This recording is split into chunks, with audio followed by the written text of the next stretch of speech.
Assalamu alaikum. Men Шайлообек Үркүнбаев жетектеген Сеннамет клиникасынын рукаятчысы болом. Пайгамбарыбыздан бир хадис. Пайгамбар саллаллаху алейхи ва саллям айтты. Ар бир жаратылган оорунун шифасы бар.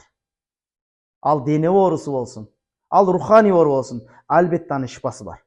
Шифа болот. Анын шифасын Аллах Таала эмне? Кошо жараткан. Аны кээ-биркилер билди, кээ-биркилер билбеди дейт.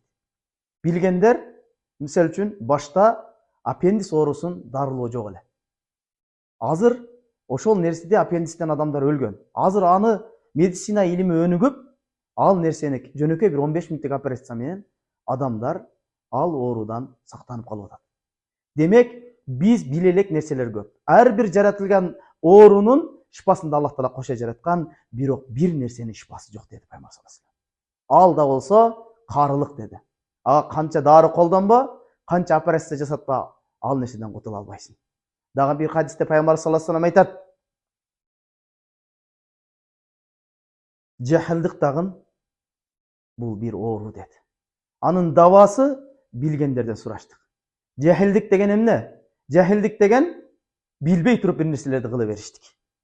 Билбейт, эчтекени билбейт, башын бардык нерсеге сала берет. Бул деген жахилдик. Пайгамбар саллаллаху алейхи ва саллямдын асхабтары, сахабалар сапарга чыгышты. Сапарда бирөөсүнүн башына таш тийип, башы жарылып калды.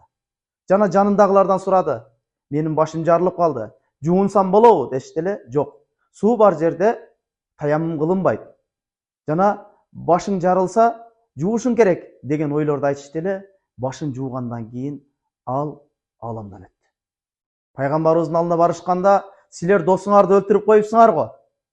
Эгерде башы жарылса, таяммум кылса болмок" деген сөздөрүн айтты. Бу деген сөз билбей туруп кылба. Бардык нерсеңди шариятыңдан, диниңден изде. Билбей туруп бакшыга, көз ачыкка эмне? Сени ысытып берем, суутуп берем деген жерлерге барып, кайра ооруңду күчөтүп алба. Билбейсиңби? Шифа табышты керек болсо, сура билгендерден. Аллах субхана таала бардыгыбыздын жүрөктөрүбүзгө туура түшүнүк берсин. Жүрөктөрүбүздү Аллах өзүнүн динин ачкан болсун. Бул дин ахиреттин бактылуулугун берсин. Эч ким оорубасын. Ассаламу алейкум ва рахматуллахи ва баракатух.